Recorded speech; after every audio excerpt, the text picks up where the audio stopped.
Guys it's been so long. कितना time बाद में वीडियो शूट करूँ, मुझे खुद थोड़ी सी आज शर्म आ रही थी, लेकिन क्योंकि मैं अब 11th ग्रेड स्टूडेंट हो गई हूँ तो मेरे पास बिल्कुल भी ज़्यादा टाइम नहीं रहता किसी भी चीज़ के लिए, तो सिर्फ स्टडीज़ पे फोकस रहता है एंड नथिंग एल्स।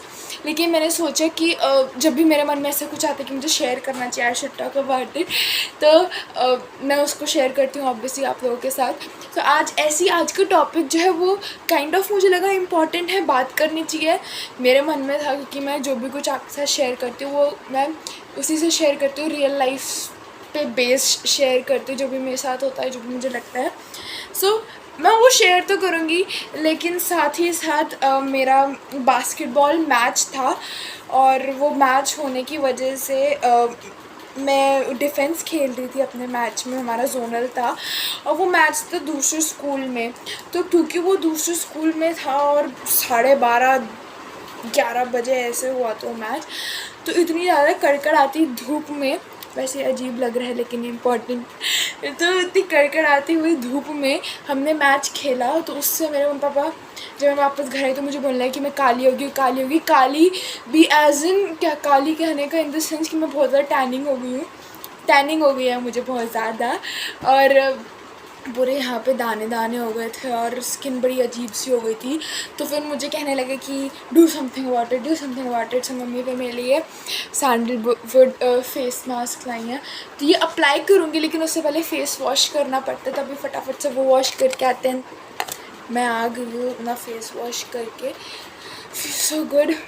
तो कई बार ना मैंने ये चीज़ नोटिस करी, कई बार क्या होता है हमारे साथ, जैसे कुछ लोग बोलेंगे मैं हमें बात पे बात करती हूँ, लेकिन कई बार व्हाट हैपन्स ना कि हमारे साथ ऐसे होता है कि अगर हमारे साथ बहुत सारे लोग होते हैं स्कूल लाइफ में, कॉलेज लाइफ में, नॉर्मल लाइफ में भी हमें बहुत बार ऐसा होता है कि हमें लोग ने डिच कर देते हैं, और ditch as in not only in relationships but in friendships as well. And आप किसी को अपना साथी समझते हो और यू फील लाइक आपके दोस्त हैं, आपको अंडरस्टैंड करते हैं everything, and they start bitching about you and they start talking shit about you and always backstab you, these people, and they आपके सामने अच्छा बिहेव करते हैं और पीछे से आपकी बुराई करते हैं।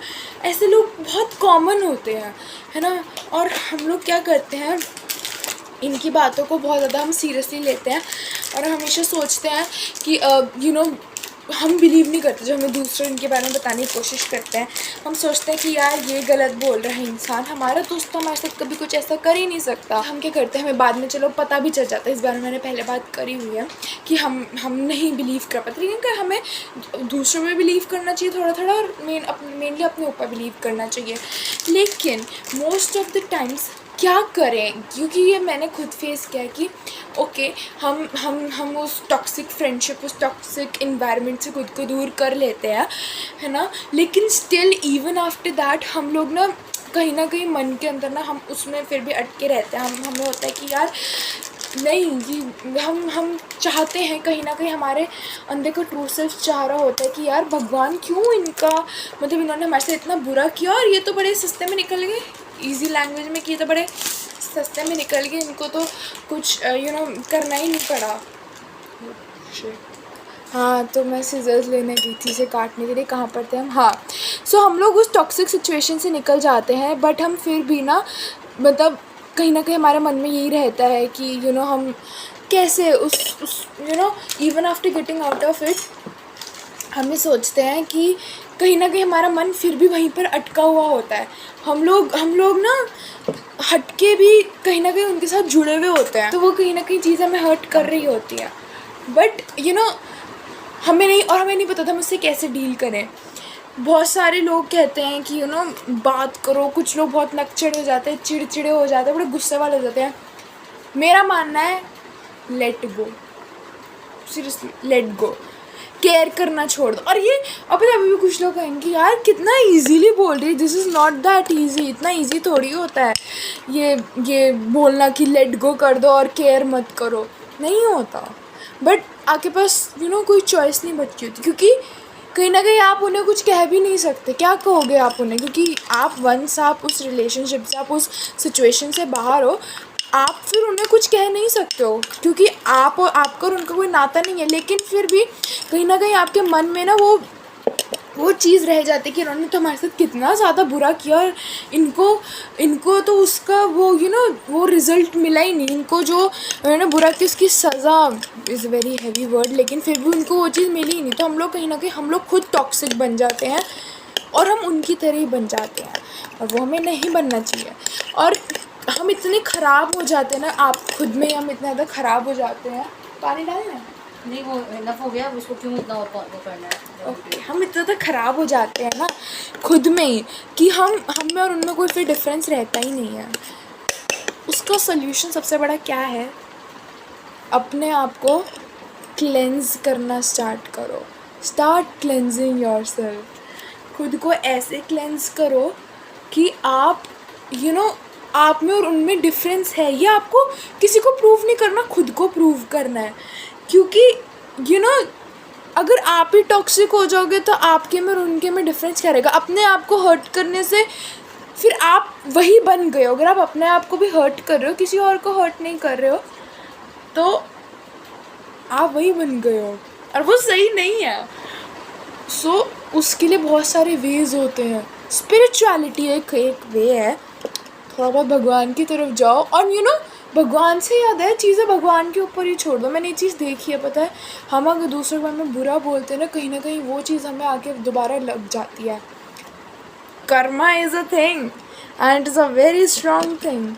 वो आ जाती है ना, तो उनके साथ जो होना है वो तो होएगा ही, लेकिन क्योंकि आपने उनके बारे में बुरा सोचा, आपने उनके बारे में बुरा बोला, और उनके एक्शंस की वजह से आपका रिएक्शन किसी और को हर्ट अगर कर रहा है, तो वो भी आपको कहीं ना कहीं आके मिलेगा। उन्होंने जो किया वो उनको मिलेगा वापस। और ये चीज़ मैंने लाइव देखी है।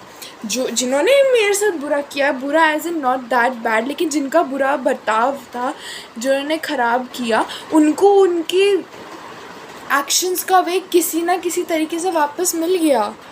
सो इसलिए थोड़ा बहुत भगवान के ऊपर छोड़ दो और अपने आप पे ध्यान दो, अपने आप को क्लेंस करो।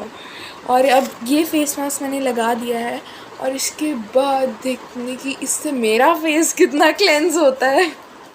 Time and patience, you will get to know that let go करने से और पेशेंस और टाइम की वजह से बहुत सारी चीज़ें ठीक हो जाती हैं। हमें जो भी बुरा दूसरों के बारे में लगता है, जो भी हम फील करते हैं, वो जैसे कि मेरे चेहरे पे जो गंदगी थी उसकी तरह ही हमारे मन में ग्रजेस की गंदगी बस जाती है। और कई बार विद टाइम इस मास्क की तरह हमें भी क्लेंजिंग की ज़रूरत पड़ती है। और रियल लाइफ में क्लेंजिंग हमारी टाइम करता है, थोड़ी सी स्पिरिचुअलिटी करती है और पॉजिटिविटी करती है। और इन सारी चीज़ों को बाद में, जैसे मैं ये मॉइस्चराइज़र लगा रही हूँ, इसी तरीके साथ रियल लाइफ में मॉइस्चराइज़र का काम हमारा बिलीव करता है। तो बिलीव करना is a very big thing. और आप देखोगे कि टाइम और पेशेंस के साथ जो आपके ऊपर की गंदगी थी वो सारी हट जाएगी, बिल्कुल क्लीन हो जाएगी, और आपकी लाइफ इतनी ज़्यादा खूबसूरत हो जाएगी ना कि आप यकीन नहीं कर पाओगे। और उन लोगों के बारे में तो क्या ही सोचना, वो तो हवा की धूल है लिटरली, और वो हवा में भरी हुई गंदगी है जो आपको कई बार इफ़ेक्ट कर देते हैं। तो उनको तो हवा में ही रहने दो, वो तो कभी आंधी धूल या फिर हवा के साथ वो खुद ही दूर चले जाएंगे। आपको उनसे बॉदर होने की ज़रूरत नहीं है। हाँ, जो आफ्टर इफ़ेक्ट्स वो आप पे छोड़ देते हैं, उनसे खुद को बचाना आपके ऊपर है। और मुझे लगता है कि विद टाइम क्लेंजिंग की हम सबको बहुत ज़्यादा ज़रूरत होती है। सो इसी के साथ मैं आज का ये मेरा छोटा सा प्यारा सा शॉर्ट ख़त्म करती हूँ। आई होप आप लोगों को अच्छा लगा होगा। बाय द वे मैंने हेयर कट कराया है। आई होप आप लोगों को अच्छा लगा होगा। एंड प्लीज़ इस वीडियो को एज अ पॉजिटिव नोट पे छोड़ते हैं और एक पॉजिटिव मैसेज के साथ इसे आज ख़त्म करते हैं। I hope you like it. Do like, share, comment and subscribe to my channel, which is Mothers and Daughters Duo.